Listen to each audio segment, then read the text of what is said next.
Hello everyone, Arbitration here, and welcome to an extensive tutorial on jump ship combat. On the field combat, that is. There is crouching, double jumping, sprinting, and grapple cancelling, which are all very important. By the way, grapples can make you go through walls, which can be helpful trying to raid a ship of some kind. Now, let's talk weapons. Since move tech, that's interesting and all, but weapons are where a lot of the combat happens. Now, you have this weapon here. Its fire rate is determined by how fast you can really click, to a certain cap, as shown there. Now, let's go to everything else here. There are 4 different weapon classes of like the lower line, not including the multi-tool. So I guess the multi-tool would be like the lowest tier weapon, then all of these weapons would be the second tier and the final tier, and the tier that cannot be reloaded are the railguns and RPGs, which are used for ship combat. Now, let's talk about these weapons. We have the side clip, we have the maw, we have the javelin, and we have the halberd. Now, I can't actually hold all these at the same time, but the side clip is a machine gun, the maw is a shotgun, the javelin is a rifle. Now, what's very important about these weapons is that they have tiers. Let me actually go to the side clip. It's probably the easiest one to show this with. So, side clip here, side clip here. The higher you go in tiers, the more ammo capacity a weapon has, and the more damage it does, and probably, I think, even the faster firing rate for a lot of these. No, same firing rate, but more damage. As you go higher in tier for javelins, let's go to tier 3. Bigger mag, instead of the 5 by default.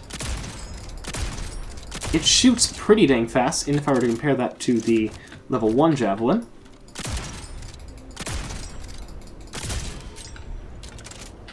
it shoots faster. Now, maws are also an increase in damage and ammo capacity. It's the shotgun again. And I think also fire rate. Now let's go to the bursts. Here's the max halberd, which is the 3-shot weapon. And all these weapons are very effective.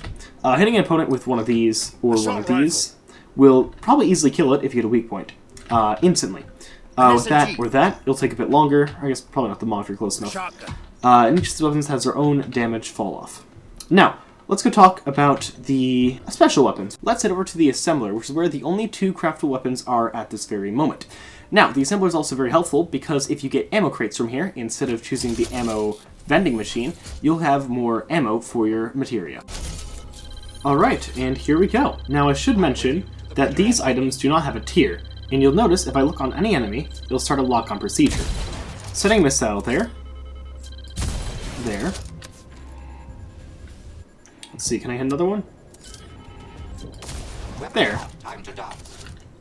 You'll notice that this is a ridiculously effective weapon. But I also got a railgun. Unlike the rocket launcher, the railgun does not have any way to properly aim outside of holding and praying that you land your shot.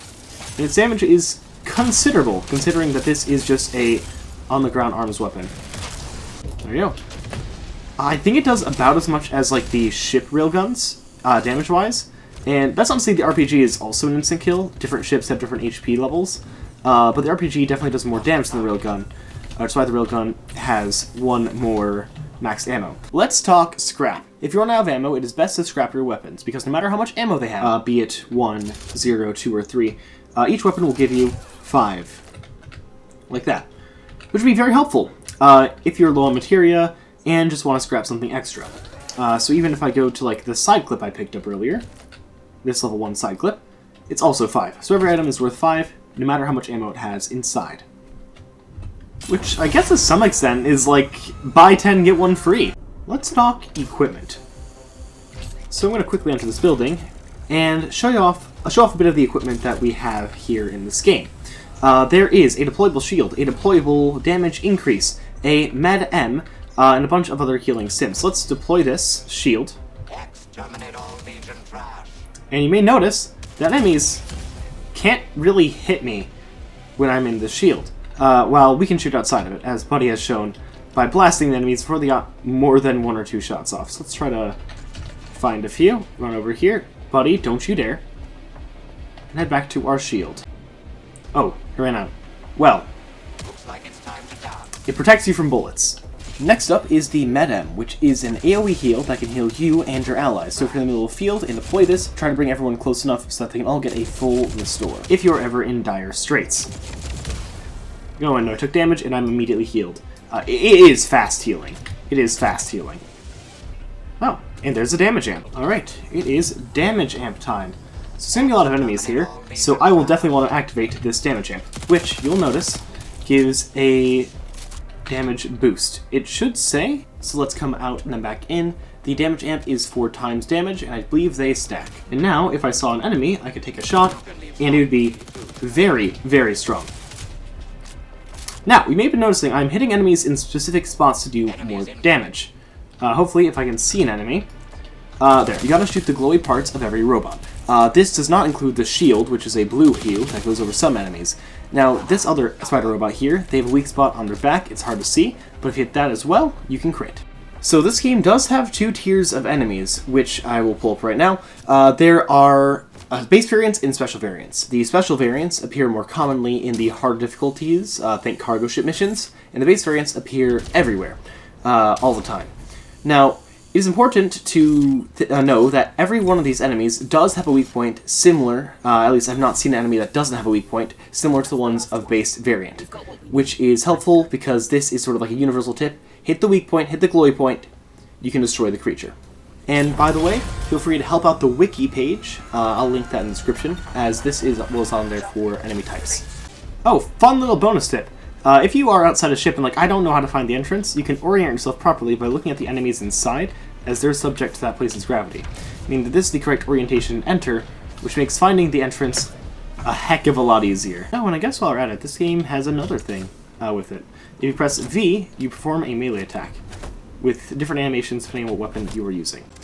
I completely forgot about the ammo crate, which I would consider as an equipment. If you have the ammo crate, it can be deployed, and it is a full restore of ammo. As you can see, I now have all my ammo back that I expended, which is very helpful. But wait, there's more equipment, such as the Med-Stim, which can be left-clicked if you are out of health to heal you a considerable amount. And there's also one other type of healing item in the game that you can easily get without artifacts, but does require your ship to be fully upgraded, which is pizza. So if you hold the cook, which will cost 5 materia to get 4 healing items, you gotta wait for the right time and then release. The black bar is when you can pull back, the green bar gives you a 10 HP pizza, the perfect bar, that light green one, gives you 20 HP back, and the burnt pizza lights a fire in its chip and gives you only 5 HP back per slice. Now, when I say that this was a quintessential part of our hard mode run, I mean it was the game changer and the game saver. So if you have one person back on the ship, run out pizza to the boys in the battlefield to keep them alive, and to keep your ship alive.